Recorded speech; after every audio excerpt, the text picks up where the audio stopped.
Hello friends, welcome to Sana online job ideas. நான் உங்க ஜாஃபர். நேற்று வந்து சங்கர் சார் வந்து எஸ்பியோட பிளான் வந்து கொடுத்துருந்தாரு, ஃபைனல் பிளான். ஸோ அதை பத்தி விளக்கம் வந்து இன்னைக்கு கொடுக்குறேன்னு சொல்லி நோட்டீஸ் போர்டில் ஆல்ரெடி அனௌன்ஸ்மெண்ட் கொடுத்துட்டாரு. நீங்க ஃபர்ஸ்ட் அந்த நோட்டீஸ் போர்டில் என்ன சொல்லியிருக்காரு அப்படிங்கிறத கிளியரா கேட்டுக்குங்க. அதுக்கப்புறம் வந்து இந்த வீடியோ பார்த்தீங்க அப்படின்னா உங்களுக்கு அதில் ஆல்ரெடி டவுட் கிளியர் ஆயிரும். ஸோ எக்ஸ்ட்ரா ஏதாவது டவுட்ஸ் இருந்துச்சு அப்படின்னா நான் உங்களுக்கு கிளியர் பண்றேன். ஸோ இதுதான் வந்து ஃபைனல் பிளான் அப்படிங்கிறத அனௌன்ஸ் பண்ணியிருக்காங்க. இனி பிளான் வந்து சேஞ்ச் ஆகாது அப்படின்னு சொல்லியிருக்காரு கிளியரா. பட் இருந்தாலும் இந்த பிளான் எப்படி இருக்கு அப்படிங்கறத நம்ம ஃபர்ஸ்ட் பார்த்துடலாம். இந்த பிளான் முடிச்சதுக்கு அப்புறம் இது எவ்வளவு மெம்பர்ஸ்க்கு பிடிச்சிருக்கு பிடிக்கல, அவங்களுக்கு உண்டான கேள்வி என்ன, உண்மையிலேயே அவங்க வந்து இந்த பிளானை ஏத்துக்கிட்டாங்களா இல்லையா, இந்த பிளான்ல உள்ள பாசிட்டிவ் என்ன நெகட்டிவ் என்ன, இது எல்லாத்தையும் நடுநிலையா நான் சொல்ல போறேன். நீங்க கரெக்ட் லாஸ்ட் வரைக்கும் வீடியோ கண்டிப்பா பாருங்க, பார்த்துட்டு அதை பத்தி தெரிஞ்சுக்கங்க. ஃபர்ஸ்ட் நம்ம பிளானை பத்தி தெரிஞ்சுக்கலாம். இன்னைக்கு கொடுத்துருக்கிற பிளான்ல பாத்தீங்கன்னா 2 டைப் ஆஃப் பிசினஸ் கொடுத்துருக்காங்க. ஒன்னு வந்து இன்வெஸ்ட்மெண்ட் பண்ணி ஒரு இன்கம் எடுக்கிறது. ரெண்டாவது கான்செப்ட் பார்த்தீங்கன்னா இன்வெஸ்ட்மெண்ட்டே இல்லாமல் இன்கம் எடுக்கிறது. ஸோ இந்த ரெண்டுக்குள்ள டிஃப்ரென்ஸ் வந்து பார்த்துடலாம். இது வந்து இன்வெஸ்ட்மெண்ட் பண்ணுறது. இதில் நீங்கள் வந்து கூப்பன் கோட் அப்படின்னு ஒரு பர்ச்சேஸ் பண்ணணும். அது என்ன அமௌண்ட் அப்படிங்கிறது அப்புறம் சொல்கிறேன். ஸோ அந்த மாதிரி நீங்கள் இன்வெஸ்ட்மெண்ட் பண்ணுறதுக்கு தயாராக இருந்தீங்க அப்படின்னா ஃபஸ்ட்டு 4 to 6 month வரைக்கும் ட்ரைனிங் பீரியட். அதில் வந்து பார்த்தீங்கன்னா இந்த ஃபர்ஸ்ட் டாஸ்க் வந்து 3500 per month கிடைக்கும். டிஜிட்டல் கண்டென்ட் ரைட்டர், இது ஏற்கனவே நான் சொல்லியிருக்கேன். நீங்கள் வந்து அந்த வெப் பிளாக்ல வந்து நீங்கள் வந்து ஏதாவது ஒரு கண்டென்ட் வந்து அவங்க ரைட் பண்ணணும். அதில் வந்து எஸ்பிஓ கொடுக்கக்கூடிய அட்வர்டைஸ்மெண்ட்டையும் நீங்கள் வந்து பிளேஸ் பண்ணுற மாதிரி இருக்கும். இதை பற்றி தெளிவான விளக்கம் வந்து ஆல்ரெடி வேறு வீடியோவில் கொடுத்துருக்கேன். நீங்கள் அதை பார்த்து தெரிஞ்சுக்கலாம். பட் ஓவரலாக தெரிஞ்சுக்கிட்டீங்கன்னா ட்ரைனிங் எல்லாம் கொடுப்பாங்க. பட் இருந்தாலும் நீங்கள் வந்து பிளாக் எழுதணும். ஆல்ரெடி வந்து பிளாக்ல வெப்சைட், உங்களுக்கு ஒரு ஓன் வெப்சைட் இருக்கணும். பிளாக்ல எக்ஸ்பீரியன்ஸ் இருந்துச்சு அப்படின்னா இந்த ஜாப் உங்களுக்கு அது சூட்டபுளாக இருக்கும். இந்த ஜாபுக்கு வந்து மேக்ஸிமம் 5000 மெம்பர்ஸ் மட்டும் தான் எடுப்பாங்க. ஸோ அதுக்கு மேலே எடுக்க மாட்டாங்க. உங்களுக்கு இந்த ஜாப் தெரிஞ்சிச்சு அப்படின்னா நீங்கள் இதை சூஸ் பண்ணிக்கலாம். ஸோ அடுத்து பார்த்தீங்கன்னா டிஜிட்டல் இன்ஃப்ளூயன்சர். இது வந்து பார்த்தீங்கன்னா யூடியூப்ல வந்து நீங்க உங்களோட எந்த வீடியோ வேணா நீங்க போட்டுக்கலாம். உங்களுடைய பர்சனல் வீடியோ எதுனாலும் போட்டுக்கலாம். பட் அது கூட எஸ்பிஓ கொடுக்கக்கூடிய ஆடை வந்து நீங்க பிளேஸ் பண்ணணும். ஸோ அந்த மாதிரி ஆட் ப்ரொமோஷன் பண்ணீங்க அப்படின்னா அதுக்கு வந்து மந்த்லி இன்கமா 3500 கொடுக்குறாங்க. ஸோ இதுவும் பார்த்தீங்கன்னா ஒன்று நீங்க இது சூஸ் பண்ணலாம், அப்படி இல்லைன்னா இது சூஸ் பண்ணலாம். ரெண்டுல ஏதோ ஒன்று தான் சூஸ் பண்ண முடியும். அப்படி இல்லை நீங்க வந்து ஒரு மைக்ரோ டாஸ்க் ஒர்க், அதாவது ஆப் டவுன்லோட் பண்றது, ஃபீட்பேக் கொடுக்கறது, கமெண்ட்ஸ் கொடுக்கறது, இல்லை இமேஜ் ஷேர் பண்றது, இந்த மாதிரி விஷயங்கள் இருக்கும். ஸோ அந்த மாதிரி மைக்ரோ டாஸ்க் ஒர்க் பண்ற மாதிரி நீங்க பண்ற மாதிரி இருந்துச்சு அப்படின்னா உங்களுக்கு வந்து மந்த்லி வந்து 2000 கிடைக்கும். ஸோ இதுக்கு பார்த்தீங்கன்னா லாஸ்ட் டைம் வந்து 2 lakhs மெம்பர் வரைக்கும் இதுல ஒர்க் பண்ணலாம் அப்படின்னு சொல்லியிருந்தாங்க. ஸோ அப்ராக்சிமேட்டா பார்த்தீங்கன்னா இதுல 5000, இதுல 5000. ஸோ பேலன்ஸ் இருக்கிற எல்லா மெம்பரும் வந்து இந்த பிளான்ல ஒர்க் பண்ற மாதிரி தான் இருக்கும். ஸோ இது ரெண்டுல நீங்க மூணுல வந்து ஏதோ ஒன்று தான் சூஸ் பண்ண முடியும். உங்களுக்கு இந்த ஒர்க் தெரிஞ்சிருச்சு அப்படின்னா நீங்க வந்து இந்த டிஜிட்டல் கண்டென்ட்டோ இல்லை டிஜிட்டல் இன்ஃப்ளூயன்ஸோ சூஸ் பண்ணிக்கலாம். அப்படி இல்லைன்னா நீங்க வந்து இந்த மைக்ரோ டாஸ்க் ஒர்க் பண்ணிக்கலாம். ஸோ இது எவ்வளோ ஹவர்ஸ் ஒர்க் இருக்கும், ஸோ என்ன டிஃபரன்ஸ் அப்படின்னு நான் அப்புறம் பின்னாடி சொல்றேன். ஸோ இது பார்த்தீங்கன்னா ட்ரைனிங் பீரியடுக்கு அப்புறம். So first 4 to 6 months training period இருப்பீங்க. அதுக்கப்புறம் பார்த்தீங்கன்னா உங்களுக்கு அமௌண்ட் வந்து 3500 15,000 மாறிடும். ஸோ இதுவும் சேம் பேக்கேஜ். ஸோ இந்த பேக்கேஜுக்கு பார்த்தீங்கன்னா 10,000 அப்படிங்கிறது கிடைக்கும். ஸோ அடுத்த பிளான் அப்படின்னு பார்த்தீங்கன்னா ஸோ இது வந்து கூப்பன் கோட் இல்லாது, அதாவது இன்வெஸ்ட்மெண்ட் நான் பண்ண விரும்பல, எனக்கு வந்து இன்கம் வேணும் அப்படின்னு யார் விருப்பப்படுறாங்களோ அவங்களுக்காக. ஸோ இதில் பார்த்தீங்கன்னா சேம், அது எல்லாமே அதே கான்செப்ட் தான், ஒர்க் எல்லாம் சேம் தான். ஆனால் இதில் வந்து 4 to 6 months வந்து 1000 rupees தான் கிடைக்கும். அதில் பார்த்தீங்கன்னா உங்களுக்கு 3500 கிடைச்சது, இதில் வந்து 1000 rupees தான் கிடைக்கும். ஸோ அதே மாதிரி இந்த டிஜிட்டல் இன்ஃப்ளூயன்சர் இதுலேயும் 1000 rupees ப்ளஸ் இந்த ஃபைனல் டாஸ்க்ல வந்து மந்த்லி 500 rupees கிடைக்கும் ட்ரைனிங் பீரியட்ல. ட்ரைனிங் பீரியட் முடிஞ்சதுக்கு அப்புறம் பார்த்தீங்கன்னா உங்களுக்கு வந்து இந்த ரெண்டு பேக்கேஜ்லையும் 5000 கிடைக்கும். ஸோ அதுக்கப்புறம் பார்த்தீங்கன்னா 2500 மந்த்லி கிடைக்கும். ஸோ இதுதான் ரெண்டுக்கு உள்ள டிஃபரன்ஸ், அதாவது கூப்பன் கோட் இன்வெஸ்ட்மெண்ட் பண்ணாலும் இன்வெஸ்ட்மெண்ட் பண்ணாமல் இருந்தாலும். அடுத்து வந்து எவ்வளோ இன்வெஸ்ட்மெண்ட் பண்ணணும் அப்படிங்கிறது. ஸோ ஃபர்ஸ்ட் வந்து ஆகஸ்ட்ல வந்து ஸ்டார்ட் ஆகும். ஸோ ஒர்க் எப்போ ஸ்டார்ட் ஆகுதோ அப்போ இருந்து ஆகஸ்ட், செப்டம்பர், அக்டோபர், ஸோ இந்த 3 மாசமும் ஒரு மாசமும் நீங்க வந்து 7000 ரூபாய் பே பண்ற மாதிரி இருக்கும். ஸோ ஃபர்ஸ்ட் ஆகஸ்ட் மாசம் பே பண்ணுவீங்க, அதுக்கப்புறம் செப்டம்பர்ல பே பண்ணுவீங்க, மூணாவது பார்த்தீங்கன்னா அக்டோபர்ல. ஸோ இந்த அமௌண்ட் வந்து நீங்க ஒரு டைம் 7000 பே பண்றீங்க, ஒரு கூப்பன் மாதிரி கொடுப்பாங்க. அதை வச்சு நீங்க வந்து பர்ச்சேஸ் பண்ணிக்கலாம். எப்போ அப்படின்னா ஸோ ஆஃப்டர் 3 months. ஸோ ஆகஸ்ட்ல பே பண்ணீங்க அப்படின்னா அந்த கூப்பன் கோடை நீங்க எப்போ வந்து ரீடீம் பண்ணலாம், இல்லை அதில் அமௌண்ட் வந்து எப்போ நீங்க வந்து எடுத்துக்கலாம் அப்படின்னா ஸோ ஆகஸ்ட்ல இருந்து 3 மாசம், செப்டம்பர், அக்டோபர், நவம்பர்ல தான் நீங்க அதை ரீடீம் பண்ண முடியும். செப்டம்பர்ல பர்ச்சேஸ் பண்ற கூப்பரை வந்து அக்டோபர், நவம்பர், டிசம்பர்ல. ஸோ அதே மாதிரி அக்டோபர் வந்து அதுக்கப்புறம் 3 மாசத்துக்கு அப்புறம் தான் நீங்க வந்து ரீடீம் பண்ற மாதிரி இருக்கும். ஸோ அந்த மாதிரி நீங்க ரீடீம் பண்ணும்போது உங்களுக்கு வந்து எக்ஸ்ட்ரா ஒரு 1000 வந்து போனஸா கொடுப்பாங்க. 7000 பே பண்ணிருப்பீங்க. ஸோ 8000 நீங்க வந்து ரீடீம் பண்ணிக்கலாம். டோட்டலா பாத்தீங்கன்னா 21,000 இந்த 3 மாசமும் சேர்த்து 21,000 பே பண்ணிருப்பீங்க. நீங்க வந்து ரிட்டர்ன் உங்களுக்கு கிடைக்க போறது பாத்தீங்கன்னா 24,000 வந்து உங்களுக்கு கிடைக்கும். ஸோ அதனால வந்து ஒரு 3000 ப்ராஃபிட்டா உங்களுக்கு கிடைக்கும். அது இல்லாம எக்ஸ்ட்ரா இந்த கூப்பன் கோடு நீங்க வந்து ப்ராடக்ட் பர்ச்சேஸ் பண்ணீங்கன்னா அதுல வந்து டிஃபால்ட் டிஸ்கவுண்ட் அந்த மாதிரி விஷயங்கள் இருக்கும். அப்படி இல்லை அப்படின்னா நீங்க ஆஃப்டர் 3 monthsக்கு அப்புறம் இந்த எஸ்பிஓ சொல்ற இடத்துல வந்து நீங்க கூப்பன் கோடு யூஸ் பண்ணி ப்ராடக்ட் வாங்கிக்கலாம். அப்படி இல்லைன்னா நீங்கள் அதை வந்து சேல்ஸ் பண்ணலாம். அதை சேல்ஸ் பண்ணுறதுக்கு உண்டான வழியும் SBO சொல்லுவாங்க. ஸோ சேல்ஸ் பண்ணி நீங்கள் வந்து இப்போ ஆகஸ்ட் பண்ணுற பேமெண்ட் பண்ணுறத 7,000 அப்படிங்கிறது செப்டம்பர் உங்களுக்கு அக்டோபர் நவம்பரில் வரும். ஸோ அதை வந்து நீங்கள் 8,000 நீங்கள் வந்து வித்ட்ரா பண்ணி எடுத்துக்கலாம். ஸோ இதுதான் வந்து கூப்பன் கோடுடைய கான்செப்ட். இப்போ இதில் வந்து ஒரு சில கேள்விகள் நமக்கு வரும். ஸோ அதை பற்றியும் கிளாரிட்டி வந்து கொடுத்துருக்காங்க. ஏன்னா ஏற்கனவே நேற்று வந்து இமேஜ் ஷேர் பண்ணிட்டாங்க. ஸோ அதில் என்னென்ன கேள்வியெல்லாம் வந்துச்சோ அதை பற்றி சொல்லியிருந்தாங்க. ஸோ இப்போ இந்த நியூ பிளானில் பார்த்தீங்கன்னா சில கேள்வி என்ன அப்படின்னா, அட்மின் சார்ஜ் வந்து எவ்வளோ இருக்கும், வித்ட்ரா வந்து எவ்வளோ இருக்கும், எப்போ வித்ட்ரா எடுக்கலாம், எப்போ வந்து உங்களுக்கு அக்கௌண்ட்டில் வந்து கிரெடிட் ஆகும், பிளான் அப்கிரேட் ஃபியூச்சரில் பண்ண முடியுமா, சேலரி இன்க்ரிமெண்ட் இருக்கா, நியூ ஜாயினிங் பற்றி என்ன, இதை பற்றி கேட்டிருந்தாங்க. அதில் ஒரு கிளாரிட்டி நம்ம பார்த்துடலாம். ஸோ ஃபர்ஸ்ட் அட்மின் சார்ஜ் பார்த்தீங்கன்னா இதில் வந்து 2 டீம் இருக்குது. So sales team, promotional team. Sales team அப்படிங்கிறது யாரெல்லாம் வந்து கூப்பன் கோடு அக்செப்ட் பண்ணியிருக்காங்களோ, இன்வெஸ்ட் பண்ணுறதுக்கு தயாராக இருக்காங்களோ அவங்க வந்து சேல்ஸ் டீமில் வருவாங்க. ஸோ யாரெல்லாம் வந்து நான் இன்வெஸ்ட் பண்ண மாட்டேன், நான் சும்மா ஒர்க் மட்டும் பண்ணுறேன் அப்படின்னு சொல்கிறாங்களோ அவங்கள வந்து ப்ரொமோஷன் டீமில் வருவாங்க. ஸோ அவங்களுக்கு என்ன ஒர்க்கு அப்படிங்கிறத வந்து ஃபியூச்சரில் சொல்லி கொடுப்பாங்க. சேல்ஸ் பண்ணுறவங்க வந்து அந்த யூடியூப் அந்த மாதிரி விஷயங்கள்ல இருக்கும். ஸோ மற்றது பார்த்தீங்கன்னா உங்களுக்கு வந்து இமேஜ் ஷேரிங் அது அப்படி இருக்கும். அதனால கிளியராக சொல்லி தருவாங்க நமக்கு, அது பிரச்சனை கிடையாது. ஸோ இப்போ அதில் வந்து அட்மின் சார்ஜ் பார்த்தீங்கன்னா இந்த சேல்ஸ் டீமுக்கு வந்து 15% வந்து ஒரு வித்ட்ரா பண்ணும்போதும் 15% வந்து டிடெக்ட் பண்ணுவாங்க. ஸோ அதே வந்து இந்த ப்ரொமோஷன் டீமுக்கு வந்து 30% அப்படியே டபுளாக இருக்கும் உங்களுடைய டிடக்ஷன். ரெண்டாவது இதில் டிடிஎஸ் வந்து இன்க்ளூட் ஆயிரும். சேம் ரெண்டுலையுமே வந்து டிடிஎஸ் வந்து இன்க்ளூட் ஆயிரும். ஸோ அதுக்கப்புறம் வந்து வித்ட்ரா பார்த்தீங்க அப்படின்னா உங்களுக்கு ஒரு லிமிட் கொடுத்துருக்காங்க இல்லையா. ஸோ ஒரு மந்த்லி பார்த்தீங்கன்னா நீங்கள் வந்து 1000, 2500, 500, 10,000, 15,000 அப்படின்னு அந்த லிமிட் ரீச் பண்ணும்போது நீங்கள் வந்து வித்ட்ரா பண்ணி எடுத்துக்கலாம். ஸோ நீங்கள் முன்னாடியே நிறைய ப்ராடக்ட் வாங்கி அது ஃபீட்பேக் ப்ராடக்ட் அப்படிங்கிறது வந்து 2 பேருக்கு காமனாக பண்ணக்கூடிய ஒரு விஷயம். ஸோ அந்த மாதிரி பண்ணீங்க அப்படின்னா நீங்கள் வந்து எக்ஸ்ட்ரா இன்கம் இருக்கும், அந்த மாதிரி எடுத்துக்கலாம். ஸோ ஏதோ ஒரு டாஸ்க் தான் நீங்கள் பண்ண முடியும், ப்ராடக்ட் மட்டும் எல்லாருமே பண்ணுற மாதிரி இருக்கும். ஸோ இதுவும் சேம் கான்செப்ட் தான். வித்ட்ரா வந்து ரெண்டுக்குமே சேம் தான். ஸோ கிரெடிட் பீரியடும் பார்த்தீங்கன்னா ரெண்டுமே சேம் தான். 10 டேஸில் வந்து எப்போ வித்ட்ரா கொடுக்குறீங்களோ அதுலேருந்து 10 டேஸ்க்குள்ளே உங்களுக்கு வந்து அக்கௌண்ட்டில் கிரெடிட் ஆயிரும். ஸோ பிளான் அப்கிரேட் அப்படிங்கிறது பார்த்தீங்கன்னா இப்போ நீங்கள் வந்து நிறைய பேர் வந்து இப்போ நான் பே பண்ண விரும்பலை, நிறைய பேர் கேட்டிருந்தாங்க ஆல்ரெடி. ஸோ ஆகஸ்ட் வந்து நான் பே பண்ண விரும்பலை, எனக்கு வந்து ஒருவேளை ஆகஸ்ட் செப்டம்பரில் வந்து நான் பே பண்ணணும், நான் வந்து இந்த இன்வெஸ்ட்மெண்ட் பிளானில் ஜாயின் பண்ணுறேன் அப்படின்னா ஜாயின் பண்ண முடியுமா அப்படின்னா கண்டிப்பாக முடியாது. ஸோ 100% நாட் பாசிபிள் அப்படின்னு போட்டிருக்காங்க. ஸோ எந்த பிளானில் இப்போ ஒர்க் ஸ்டார்ட் பண்ணும்போது நீங்கள் இருக்கீங்களோ, சேல்ஸ் டீமா இல்லை வந்து ப்ரொமோஷன் டீமா, அதாவது இன்வெஸ்ட்மெண்ட் பிளானா நான் இன்வெஸ்ட்மெண்ட் பிளானா, ஸோ நீங்கள் டிசைட் பண்ணிக்கணும். ஃபியூச்சரில் சேஞ்ச் பண்ண முடியாது. ரெண்டாவது அந்த இன்க்ரிமெண்ட் அப்படின்னு ஏற்கனவே சொல்லியிருந்தாங்க, ஒரு நெக்ஸ்ட் 3 இயருக்கு கான்ட்ராக்ட் கிடைச்சிருக்கு அப்படின்னு. ஸோ இயர்லி ஒன்ஸ் வந்து நம்ம பர்ஃபார்மன்ஸை பொறுத்து இன்க்ரிமெண்ட் அப்படிங்கிறது கிடைக்கும். ஆனால் இந்த ப்ரொமோஷன் டீமில் அதாவது இன்வெஸ்ட்மெண்ட் பண்ணாமல் இருக்கிறவங்களுக்கு அந்த இன்க்ரிமெண்ட் அப்படிங்கிறது கிடையாது. ஸோ நியூ ஜாயினிங் ஃபியூச்சரில் இருக்குமா அப்படின்னா 100% பாசிபிலிட்டி இல்லை 2 பிளான்லையுமே. ஏன்னா ஏற்கனவே வந்து நிறைய பேர் வந்து ரீஃபண்ட் வாங்கியிருந்தாங்க. ஸோ அவங்கெல்லாம் மறுபடியும் ஜாயின் பண்ண முடியுமா அப்படின்னா கண்டிப்பாக கிடையாது. ஸோ இனிமேல் யாராவது ரீஃபண்ட் வாங்கினாலும் ஸோ அவங்களும் வந்து கண்டிப்பாக ஜாயின் பண்ண முடியாது அப்படிங்கிறத கிளியராக சொல்லிட்டாங்க. ஸோ அடுத்து ஃபைனலாக பார்த்தீங்க அப்படின்னா ஒரு சில ஓல்டு இஷ்யூ இருக்குது. ஸோ ஐடி வந்து அன்பிளாக்காக இருந்தது, எப்போ கிளியர் பண்ணுவாங்க, ஸோ மெயில் ஐடி சேஞ்ச் பண்ணுறது, எவ்வளோ பேர் சேஞ்ச் பண்ணியிருக்காங்க, எவ்வளோ பெண்டிங் இருக்குது, ஸோ ஐடி ட்ரான்ஸ்ஃபர் எவ்வளோ டீட்டெயில்ஸ் பெண்டிங் இருக்குது, ஸோ இதை பற்றி டீட்டெயில் கொடுத்துருக்காங்க. ஸோ ரீஃபண்ட் ரிக்வஸ்ட் வந்து யாருக்கெல்லாம் கொடுத்துருக்காங்களோ ஒரு சிலருக்கு வந்து கிரெடிட் ஆச்சு, மற்றவங்களுக்கு வந்து கூடிய சீக்கிரத்தில் கிரெடிட் ஆயிரும்.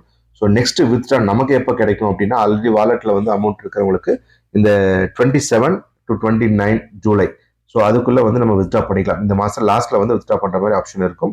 ஒர்க்கு வந்து பார்த்தீங்கன்னா 10 டேஸ்க்குள்ளேன்னு சொல்லியிருக்காங்க. ஸோ அப்போ வந்து ஆகஸ்ட் ஃபர்ஸ்ட் வீக் இல்லை செகண்ட் வீக்கில் நம்ம எதிர்பார்க்கலாம். ஸோ அடுத்த வந்து ரீஃபண்ட் அப்படின்னா யாரெல்லாம் இந்த பிளான் பிடிக்கலையோ அவங்களுக்கு வந்து ரீஃபண்ட் வந்து வாங்குறதுக்கு ஒரு ஆப்ஷன் கொடுப்பாங்க. ஸோ அதுவும் வந்து இந்த டாக்குமெண்ட்டை நீங்கள் ஃபில்அப் பண்ணீங்க அப்படின்னா அவங்க என்ன ப்ராசஸ் இருக்கோ அதெல்லாம் பண்ணிவிட்டு ரீஃபண்ட் வந்து பண்ணி கொடுத்துருப்பாங்க. ஸோ மற்ற எல்லா இஷ்யூம் வந்து 10 டேஸ்க்குள்ளே கிளியர் பண்ணுறேன் அப்படின்னு சொல்லியிருக்காங்க. ஸோ இது வந்து பிஃபோர் ஸ்டார்ட் ஒர்க் இந்த எல்லாத்தையுமே கிளியர் பண்ணிடுவாங்க அப்படின்னு. ஸோ இதுதான் பிளானில் உள்ள டீட்டெயில்ஸு. ஸோ இந்த பிளான் பற்றி நான் கிளியராக எக்ஸ்பிளைன் பண்ணுறேன், எப்படி இருக்குது, யாருடைய நெகட்டிவ் பாசிட்டிவ் இந்த மாதிரி விஷயங்களை சொல்கிறேன், கண்டிப்பாக அதை கேளுங்க. இப்போ பிளான் எல்லாம் கேட்டிருப்பீங்க. இதுல ஒரு சில நெகட்டிவான விஷயங்களை வந்து பார்த்துடலாம். நெகட்டிவான விஷயம்னு சொல்றதை விட ரொம்ப நாளா காத்திருந்த, ரொம்ப மாசமா காத்திருந்த மெம்பர்களோட ஆதங்கம்னு கூட சொல்லலாம். ஃபர்ஸ்ட் எங்கிட்ட கேட்குற விஷயம் என்ன அப்படின்னா, நீங்க SBOல எங்களை சேர்த்து விடும்போது என்ன சொன்னீங்க, டெய்லியும் 50ல இருந்து டீம் பண்ண 450 ரூபா வரைக்கும் சம்பாதிக்கலாம்னு சொன்னீங்க. ஆனா இப்போ இந்த மைக்ரோ டாஸ்க்ல நீங்க வந்து இன்வெஸ்ட் பண்ணாம இருந்தீங்கன்னா மாசமே வந்து ட்ரைனிங் பீரியட்ல 500 ரூபா தான் கிடைக்கும்.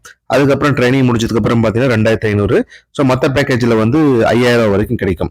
அதிகபட்சமாக அவ்வளோதான். ஸோ அந்த வந்து இன்வெஸ்ட் பண்ணாமல் இருக்கிறவங்களுக்கு ஸோ ஒரு 13,000 ரூபா கிடைச்சா நல்லா இருக்கும்னு நினச்சி தான் நம்ம வந்து சில பேருக்கு டிஸ்கவுண்ட் கொடுத்து, ரெஃபரல் இன்கம் திருப்பி கொடுத்து, ஸோ சில பேருக்கு நம்மளே சப்போர்ட் பண்ணி பிளானை வந்து எப்படியாவது அப்கிரேட் பண்ணி ஒரு மாதம் ஒரு 13,500 ரூபா சம்பாரிச்சிடலாம் அப்படின்னு சொல்லி தான் நாங்கள் வந்து டைமண்டுக்கும் கோல்டுக்கும் அப்கிரேட் பண்ணோம். இப்போ 21,000 ரூபா இன்வெஸ்ட் பண்ணால் மட்டும்தான் மாதம் 15,000 ரூபா இன்கம் எடுக்க முடியும், இல்லை 10,000 10,000. ஆனா இல்லைன்னா 5,000 தான் எடுக்க முடியும், இல்ல 2,500 தான் எடுக்க முடியும்னு சொல்றீங்க. இது என்ன நியாயம்? ரெண்டாவது கொஸ்டின் அப்படின்னு பாத்தீங்கன்னா, எஸ்பிஓல நீங்க சொன்ன விஷயம் பொருள் விற்க வேண்டாம், வாங்க வேண்டாம் அப்படிதான் சொன்னீங்க. ஆனா இப்ப டிஜிட்டல் மார்க்கெட்டிங் பண்ணி ப்ராடக்ட் வந்து ப்ரொமோஷன் பண்ண சொல்றீங்க. அது ஓகே, ப்ரொமோஷன் பண்றதுனால நமக்கு எக்ஸ்ட்ரா இன்கம் கிடைக்கும் அப்படிங்கிற ஒரு காரணத்தினால நாங்க வந்து சோசியல் மீடியா, யூடியூப் இந்த மாதிரி நிறைய விஷயங்களை வந்து கத்துக்கிட்டு அது அக்கௌண்ட் எல்லாம் ஓபன் பண்ணோம். ஆனா இப்ப வந்து எதிரே பார்க்காம திடீர்னு வந்து அமௌண்ட்டை குறைச்சிட்டீங்க. ஸோ இதுவும் நியாயமா அப்படிங்கிற ஒரு கேள்வி வைக்கிறாங்க. மூணாவதா கேட்கிற கேள்வி என்னன்னா, இப்ப எஸ்பிஓ வந்து 8 மாசமா டிலே பண்ணி இருந்தாங்க. பட் இருந்தாலும் நாங்க வெயிட் பண்ணி எங்க டீமுக்கும் வந்து ஆறுதல் சொல்லி வெயிட் பண்ணுங்க எஸ்பிஓ அப்படிங்கிறது வந்து நம்ம ஏமாற மாட்டோம். கரெக்டா அவங்க சொன்ன மாதிரி மந்த்லி வந்து 10,000 இன்கம் எடுக்கலாம்னு நமக்கு வாக்குறுதி கொடுத்திருக்காங்க. அதே மாதிரி நம்ம வந்து எல்லாருமே வந்து 10,000 சம்பாதிக்க போறோம் அப்படின்னு சொல்லி வச்சிருந்தோம். இதுல நிறைய பேர் வந்து ஹவுஸ் ஒய்ஃபா இருக்காங்க, வேலைக்கு போறது இல்ல. ஸோ அவங்களுக்கு ஒரு 10,000 ரூபாய் கிடைச்சது அப்படின்னா அவங்க வந்து பெரிய சப்போர்ட்டா இருக்கும் ஃபேமிலி மெயின்டைன் பண்றதுக்கு அப்படின்னு ரொம்ப ஆசையா இருந்தாங்க. நீங்க என்ன சொல்றீங்க? இன்வெஸ்ட் பண்ணீங்க அப்படின்னா மாசம் 10,000 இல்ல 15,000 சம்பாதிக்கலாம், அப்படி இல்லைன்னா 2,500 5,000 தான் சம்பாதிக்கலாம் அப்படின்னு சொல்றீங்க. ஸோ எங்க நேரத்தையும் பணத்தையும் நாங்க வந்து 8 மாசமா இன்வெஸ்ட் பண்ணி காத்துக்கிட்டு இருந்தோமே, நீங்க கொடுக்குற பனிஷ்மெண்ட் தான் இந்த வந்து அமௌண்ட் ரெடியூஸ் பண்றதா அப்படிங்கிற மாதிரியும் கேள்வி வச்சிட்டு இருக்காங்க. இப்போ மேல சொன்ன ஒரு சில வந்து மெம்பர்ஸ் கேட்கக்கூடிய கேள்வியை வந்து நான் சொல்லிட்டேன். ஸோ இதுக்கு வந்து என்னுடைய ரெஸ்பான்ஸ் அப்படின்னா, ஸோ எஸ்பிஓ வந்து ஆரம்பத்தில் பார்த்தீங்கன்னா 350 ரூபா ஃபீஸ் இருந்துச்சு. அப்பவே வந்து மாசம் வந்து 1,500 ரூபா கொடுத்தாங்க. அதுக்கப்புறம் கஷ்டப்பட்டு டீம் கொடுத்து கோல்டு, டைமண்ட் இதெல்லாம் அப்கிரேட் ஆகி இப்போ அதெல்லாம் மறந்துடுங்க, அதெல்லாம் அவ்வளவுதான் முடிஞ்சிருச்சு, இனி வந்து இதுதான் நியூ பிளான் அப்படின்னு சொன்னா அந்த ஒரு வருத்தம், கோபம் கண்டிப்பா யாருக்கா இருந்தாலும் வரத்தான் செய்யும். ஆனா நம்ம யோசிக்க வேண்டிய முக்கியமான விஷயம் என்ன அப்படின்னா, ஸோ 2 மாசம் 15,000 ரூபாய் சம்பளம் வாங்கிட்டு அடுத்த 10 மாசம் சும்மா பிரேக்ல இருந்தா யாருக்குமே யூஸ் கிடையாது. நம்மளுடைய டைமும் வேஸ்டா போகும். இதுக்காக நம்ம வெயிட் பண்ணி ஸோ வேற எதிலும் கான்சென்ட்ரேஷன் பண்ண முடியாம நிறைய மன வருத்தம் வந்துட்டு தான் இருக்கு. எல்லாத்துக்குமே தெரியும், லாஸ்ட் பிரேக் விடுறதுக்கு முன்னாடி சங்கர் சார் ஒரு ரெக்வஸ்டாவே எல்லாமே வச்சாங்க. சார் அமௌண்ட் வேணா கம்மி பண்ணிக்கங்க, ஆனா பிரேக் விடாதீங்க, எங்களுக்கு வந்து டெய்லி 450 வேண்டாம், ஸோ அமௌண்ட் ரெடியூஸ் பண்ணிக்கங்க அப்படிங்கிற மாதிரி ஒரு கேள்வி எல்லாம் கேட்டிருந்தாங்க. ஸோ அந்த மாதிரி ஒரு சூழ்நிலை இன்னி வரக்கூடாது. இன்கம் கம்மியா இருந்தாலும் தொடர்ந்து ஒரு 3 வருஷம் பிரேக் இல்லாம ரன் ஆச்சுன்னா கிடைக்கக்கூடிய பெனிஃபிட் என்ன அப்படிங்கறத பார்க்கும்போது உங்களுக்கு வந்து ஒரு ஐடியா கிடைக்கும். இப்போ வந்து இந்த இன்வெஸ்ட்மெண்ட்டே இல்லாத ஒரு பிளான்ல 2,500 ரூபாய் கொடுக்குறாங்க ட்ரைனிங் பீரியட் முடிஞ்சதுக்கு அப்புறம். ஸோ 3 வருஷம் நமக்கு கான்ட்ராக்ட் கிடைச்சிருக்குது. ஸோ 3 வருஷத்துக்கு அப்புறம் பாத்தீங்கன்னா நீங்க வந்து 90,000 ரூபாய் ஏர்ன் பண்ணிருப்பீங்க. அதே வந்து இந்த 5,000 ரூபாய் இன்வெஸ்ட்மெண்ட் இல்லாத 5,000 இன்கம் கிடைக்கக்கூடிய பிளான் 3 வருஷத்துக்கு அப்புறம் பாத்தீங்கன்னா 1,80,000 ரூபாய் நமக்கு கிடைச்சிருக்கும். அதே மாதிரி இன்வெஸ்ட் பண்ணக்கூடிய பிளான்ல பாத்தீங்கன்னா, ஸோ ஃபர்ஸ்ட் பிளான்ல 15,000 ரூபாய் இன்கம் எடுக்கிற பிளான்ல பாத்தீங்கன்னா 5.4 lakhs நம்ம ஏர்ன் பண்ணிருப்போம். அதுக்கு அடுத்த பிளான்ல 10,000 மந்த்லி 3.6 lakhs வந்து நம்ம ஏர்ன் பண்ணிருப்போம். இதோட தேவையும் வந்து இதுதான். நம்ம வந்து ஒரு 2 மாசம் 30,000 ரூபாய் சம்பாதிச்சுட்டு 8 மாசம் வெயிட் பண்றதை விட ரெகுலரான ஒரு இன்கம் இப்போ வந்து மாசம் ஆச்சு அப்படின்னா 2,500 ரூபாய் வரும், 10,000 வரும், 15,000 வரும் அப்படின்னா அதை நம்பி நம்ம ஒரு இஎம்ஐ கட்டலாம், இல்ல ரெகுலரா grocery வாங்கலாம். இந்த மாதிரி நிறைய விஷயங்களை வந்து நம்ம முன்னாடியே பிளான் பண்ணலாம். லோன் கட்டுறதா இருந்தாலும் சரி, ஒரு இஎம்ஐ கட்டுறதா இருந்தாலும் சரி, மந்த்லி ஒரு டேட் நம்ம ஃபிக்ஸ் பண்ணி, ஏன்னா இனிமேல் வரக்கூடிய எஸ்பிஓல அமௌண்ட் வந்து மந்த்லி கரெக்டா கொடுக்க போறாங்க, டிலே இருக்க போறது இல்ல. ரெண்டாவது நிறைய பேருடைய கேள்வி என்ன அப்படின்னா, ஸோ இதுக்கப்புறம் எஸ்பிஓ வந்து 3 மாசத்துக்கு அப்புறம் பிரேக் ஆகும் அப்படிங்கிற மாதிரி ஏதாவது நம்பிக்கை கேரண்டி இருக்கா அப்படின்னு கேட்கறாங்க. ஆனா கண்டிப்பா வந்து அந்த மாதிரி இருக்கிறதுக்கு வாய்ப்பே இல்லை. ஏன்னா நமக்கு புதுசா டைப் பண்ணிருக்கிற கம்பெனி பாத்தீங்கன்னா ஒரு 5,000க்கும் அதிகமான ப்ராடக்ட் வச்சிருக்காங்க. ரொம்ப ஃபேமஸான கம்பெனி அப்படின்னு சார் ஏற்கனவே சொல்லி இருக்காரு. ஏற்கனவே லைவ்ல நீங்க வந்து கேட்டிருப்பீங்க. ஸோ ஒருவேளை வந்து நம்ம கம்பெனி டிலே ஆனாலோ, பேமெண்ட் டிலே இல்ல பிரேக் இந்த மாதிரி விஷயங்கள் வந்துச்சு அப்படின்னா இனிமேல் வந்து வேற கம்பெனிஸ் வந்து நம்மளோட டைப் வைக்கிறது இந்த மாதிரி நிறைய விஷயங்கள் வந்து ப்ராப்ளம் ஆகும். அதனால கண்டிப்பா வந்து எஸ்பிஓ அப்படிங்கிறது இனிமேல் எந்த ஒரு பிரேக்கும் இல்லாம, பேமெண்ட் டிலே இல்லாம லைஃப் லாங் ரன் பண்ணக்கூடிய கான்செப்ட்ல தான் வந்திருக்காங்க. ஸோ அதை பத்தி நம்ம ஒரி பண்ண வேண்டிய அவசியம் கிடையாது. இன்னைக்கு நம்ம பார்க்கும்போது 2,500 அப்படிங்கிற அதை மினிமம் அமௌண்ட் போட்டு சொல்றேன், கம்மியா தோணலாம். ஆனா ஒரு சில மாசம் நம்ம ஒர்க் பண்ணி நிறைய கான்செப்ட் எடுத்து அந்த கம்பெனிக்கு வந்து நிறைய சேல்ஸை கொடுத்து இதை பார்த்து நிறைய கம்பெனி வந்து எஸ்பிஓட டைப் பண்ணுவாங்க. ஸோ அந்த மாதிரி டைம்ல பண்ணும்போது நமக்கு வந்து ஒர்க் இன்க்ரீஸ் ஆகும், அதே மாதிரி இன்கம் இன்க்ரீஸ் ஆகும். இன்கம் ஆட்டோமேட்டிக்கா எஸ்பிஓ இன்க்ரீஸ் ஆகும்போது நமக்கும் அதுல இருந்து ஒரு பர்சன்டேஜ் வந்து கண்டிப்பா கொடுப்பாங்க. ஸோ ஒரு கம்பெனி வந்து வளர்ச்சி அடைஞ்சாதான் அதுல இருக்கக்கூடிய வேலை செய்யற மக்களும் வந்து வளர்ச்சி அடைவாங்க அப்படிங்கிறது தான் வந்து மெயின் கான்செப்ட். ஸோ அதனால கண்டிப்பா வந்து எஸ்பிஓங்கிறது வந்து ஒரு 4 மாசம் நம்ம வந்து ட்ரைனிங் பீரியட்ல நல்லபடியா முடிச்சு கொடுத்துட்டோம் அப்படின்னா நம்மளுடைய வளர்ச்சி வந்து வேற இடத்துல போய் கண்டிப்பா நிற்கும். ரெகுலரா லைஃப் லாங் ஒரு 15 இயர்ஸ்க்கு இதுதான் டார்கெட் அப்படிங்கிற மாதிரி நம்ம சொல்லியிருக்காரு சங்கர் சார். இன்னொரு முக்கியமான விஷயத்தை நம்ம யோசிக்கணும். நம்ம வந்து இப்போ ஃபீஸ் கட்டி தான் ஜாயின் பண்ணியிருக்கோம். ஆனா கொஞ்ச நாள்ல பாத்தீங்கன்னா ரீஃபண்ட் பண்ணிடுவாங்க. ஸோ அதுக்கப்புறம் நீங்கள் யோசிச்சு பார்த்தீங்கன்னா ஃப்ரீயாக ஜாயின் பண்ணிட்டு மாதம் 2500 15,000 வரைக்கும் நம்ம சம்பாதிக்க போகிறோம். அதுவும் வெறும் அரை மணி நேரம் மட்டும்தான், மேக்ஸிமம் அரை மணி நேரம். சில டாஸ்க்கெல்லாம் வந்து வீக்லி ஒன்ஸ் அப்படின்னு சொல்லியிருக்காங்க. ஸோ அதனால வந்து இவ்வளோ ஒரு ஷார்ட் பீரியட்ல மந்த்லி ஒரு 2500 15,000 நமக்கு கிடைக்கும் போது அது எந்த அளவுக்கு பெரிய சப்போர்ட்டா இருக்கு அப்படிங்கிறத நம்ம யோசிச்சு பார்த்துக்கணும். நிறைய பேர் வந்து கேட்டாங்க, லைவ்ல கூட நீங்க கேட்டிருப்பீங்க, மாசம் வந்து 1000 ரூபாய் கிடைச்சா கூட போதும், ஆனா நிரந்தரமா வேணும், பிரேக் இல்லாம அப்படிங்கிறது தான் எல்லாத்தோடைய ஆசையா இருந்துச்சு. லாஸ்ட் பிரேக்லயும் கேட்டாங்க, இந்த ரீசெண்ட் லைவ்லயும் கேட்டாங்க. ஸோ அப்படி பார்க்கும்போது இந்த 2500 அப்படிங்கிற அமௌண்ட் வந்து நிறைய பேருக்கு வந்து பெரிய சப்போர்ட்டா இருக்கும். சில பேர்ல வந்து மல்டிபிள் ஐடி வச்சிருக்காங்க, ஸோ 2-3 ஐடி வச்சிருக்காங்க. ஒருவேளை இன்வெஸ்ட்மெண்ட் எல்லாத்தையுமே பண்ண சொல்லியிருந்தா அவங்க சில ஐடி வந்து திருப்பி கொடுக்க வேண்டியது இருக்கும். ஆனா இப்ப கொடுக்க வேண்டிய அவசியம் இல்லை.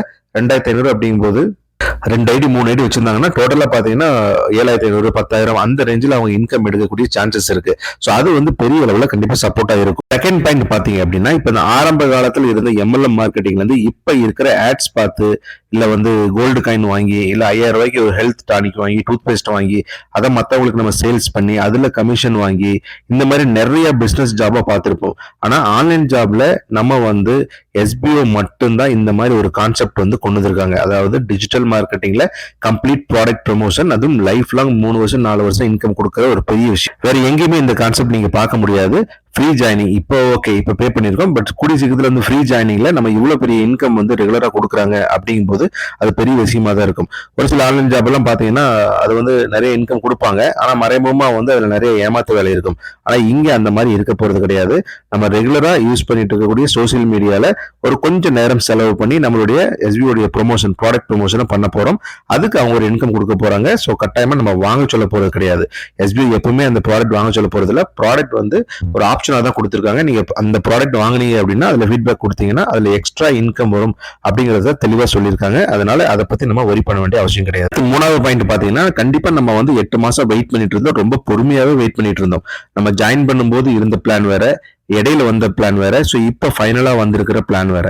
ஸோ என்னதான் நீங்க வந்து ஆன்லைன் ஜாப்ல வந்து எந்த மாதிரி பிசினஸ் பண்ணாலும் சில விஷயங்களை வந்து நீங்க ஏமாந்து தான் போய் நிக்கணும் கடைசியா. ஏன்னா எங்க வந்து ஜாயின் பண்ணா ஸோ எங்க வந்து இன்கம் கரெக்டா கிடைக்கும், இந்த டிஜிட்டல் மார்க்கெட்டிங் அப்படிங்கிற விஷயத்த நம்ம கரெக்டா தேர்ந்தெடுக்கணும். நிறைய ஆன்லைன் ஜாப் இருக்கதான் செய்யுது, இந்த மாதிரி அஃபிலியேட் மார்க்கெட்டிங் நிறைய விஷயங்கள் இருக்குது. ஆனா அது கம்பெனி கரெக்டா இருக்கா, நமக்கு பேமெண்ட் வருமா அப்படிங்கிறது தெரியாது. ஆனா ஒரு கம்பெனி நமக்கு அதை தேடி கண்டுபிடிச்சு நமக்கு ட்ரைனிங் கொடுத்து எப்படி ஈஸியா இருக்குமோ அந்த மாதிரி பிளானை மாத்தி, ஸோ வீக்லி வந்து 4 hours தான் ஒர்க்கு, இல்ல சில பேருக்கு வந்து வீக்லி 1 டாஸ்க் 2 டாஸ்க் முடியுமோ அந்த அளவுக்கு எளிமையா நமக்கு பிளானை கொடுத்துருக்காங்க. கண்டிப்பா எப்படி வந்து வித்ட்ரா ஃபர்ஸ்ட் கொடுத்துட்டு அதுக்கப்புறம் தான் பிளான் ஸ்டார்ட் பண்ண போறாங்க. உங்களுக்கு மாசம் 2,500 வேணுமா, இல்ல அதுலயே கண்டினியூ பண்ணி நீங்க அதுல இன்கம் எனக்கு போதும்னு நினைச்சீங்கன்னா நீங்க அந்த பிளான்ல கண்டினியூ பண்ணிக்கலாம். அப்படி இல்ல எனக்கு வந்து மாசம் ஒரு 10,000 இல்ல 15,000 தேவை அப்படின்னா SBO சொன்ன மாதிரி அந்த 7,000 அப்படிங்கிற அட்வான்ஸ் பேமெண்ட் 3 மாசம் நீங்க வந்து பே பண்ற மாதிரி இருக்கும். 3 மாசத்துக்கு அப்புறம் அந்த அமௌண்ட் நமக்கு வந்து கிடைச்சிட போது. இது வந்து டெபாசிட் மாதிரி அப்படின்னு நினைச்சுக்கலாம். சில பேர் இதுலயும் கேட்கறாங்க, ஒருவேளை அந்த 3 மாசம் பே பண்ணி அமௌண்ட் திருப்பி வரல, இல்ல SBO பிரேக் விட்டா என்ன பண்றது அப்படின்னு. அதுக்கு தான் நான் ஏற்கனவே தெளிவா சொன்னேன், SBO பிரேக் விட மாட்டாங்க. காரணம் என்ன அப்படின்னா அவங்களும் growth ஆகணும். ஆல்ரெடி வந்து நிறைய பிரேக் விட்டு ரெஸ்ட் எடுத்துட்டாங்க. இனி அவங்க வந்து இன்கம் எடுக்கக்கூடிய நேரம். இத்தனை காலம் வந்து SBO நமக்கு வந்து இன்கம் மட்டும் தான் கொடுத்துருக்காங்க, ப்ராஃபிட் எடுக்கவே இல்லை. ஸோ இதுதான் அவங்களுக்கு ரைட் டைம் டிஜிட்டல் மார்க்கெட்டிங்ல growth ஆகிறதுக்கு. ஸோ அதனால கண்டிப்பா அந்த பிரேக்கிங்கிற ஆப்ஷன் கண்டிப்பா வராது. ஸோ இந்த பிளானும் பிடிக்கல, இல்ல வந்து நான் இன்கம் இன்வெஸ்டும் பண்ண மாட்டேன், எனக்கு வந்து 15,000 தான் வேணும், எனக்கு இந்த பிளான் பிடிக்கல, நான் ரீஃபண்ட் தான் வாங்குவேன் அப்படின்னு சொன்னா அது உங்களுக்கு பெரிய நஷ்டமா முடியும். ஏன்னா மறுபடியும் நீங்க வந்து SBOல சேர்றது அப்படிங்கிறது நடக்காத காரியம். ஃபியூச்சர்ல ஒருவேளை 4 மாசத்துக்கு அப்புறம் நிறைய இன்கம் கிடைக்குது, புது புது கம்பெனி வருது, நிறைய 10,000 15,000 ஈவன் நீங்க இன்வெஸ்ட்மெண்ட் பண்ணாமையே வந்து நீங்க 15,000 20,000 சம்பாதிக்கிற ஒரு வாய்ப்பு கிடைக்குது அப்படின்னா அந்த டைம்ல நீங்க யோசிச்சீங்க அப்படின்னா திரும்பி ஜாயின் பண்ண முடியாது. அதனால வாய்ப்பை மிஸ் பண்ணாதீங்க. நீங்க என்னதான் உங்களுக்கு கவலைகள் சோகங்கள் இருந்தாலும் ஸோ அந்த டைம் எல்லாம் முடிஞ்சிருச்சு. 8 மாசம் பிரேக் அப்படிங்கிறது முடிஞ்சிருச்சு. இனி ஒர்க் ஸ்டார்ட் பண்ணி நம்ம இன்கம் எடுக்கக்கூடிய நேரம். ஸோ இவ்வளவு நாள் காத்துட்டு இருந்துட்டு இப்போ ஒரு கதை கூட இருக்கும், நீங்க பார்த்துருப்பீங்க, நிறைய போட்டோஸ் எல்லாம் பார்த்துருப்பீங்க. டைமண்ட் ஒருத்தர் வந்து தோண்டிட்டே இருப்பாரு, டைமண்ட் வந்து ஒரு 2 அடியில் இருக்கும், ஆனா அவர் டயர்டாகி விட்டுட்டு போயிடுவாரு. ஸோ அதே கான்செப்ட் தான். நீங்க வந்து இவ்வளவு நாள் காத்துட்டு இருந்தீங்க, இனி விட்டுட்டு போனீங்க அப்படின்னா நஷ்டம் உங்களுக்கு தான். அதனால வெயிட் பண்ணிட்டீங்க. நீங்க ஏதோ ஒரு பிளான்ல கன்டினியூ பண்றதுக்கு ட்ரை பண்ணுங்க. கண்டிப்பா எல்லாம் சேர்ந்து ஒரு நல்ல இன்கம் எடுத்து சக்சஸ் பண்ணலாம். இன்னைக்கு நீங்க எடுக்க போற முடிவு பாத்தீங்கன்னா நாளைக்கு வந்து உங்களுக்கு ஒரு பெரிய பாதிப்பை ஏற்படுத்தலாம், இப்படி மிஸ் பண்ணிட்டோமே அப்படின்னு சொல்லி ஃபீல் பண்ற அளவு வைக்கலாம். ஸோ அதனால எந்த முடிவு எடுத்தாலும் நல்லா யோசிச்சு முடிவெடுங்க. ஸோ கண்டிப்பா உங்களுக்கு ஏதாவது டவுட்ஸ் இருந்துச்சு அப்படின்னா நீங்க வந்து கீழே கமெண்ட்ஸ்ல கேட்கலாம். ஸோ இந்த வீடியோ பிடிச்சிருந்து அப்படின்னா ஷேர் பண்ணுங்க. ஸோ மறக்காம சப்ஸ்கிரைப் பண்ணுங்க. ரெகுலரான அப்டேட் இந்த சேனல்ல வந்துட்டு இருக்கும். கீழே ஒரு குரூப் லிங்க் கொடுத்துருக்கேன். விருப்பம் இருந்தால் ஜாயின் பண்ணிக்கோங்க.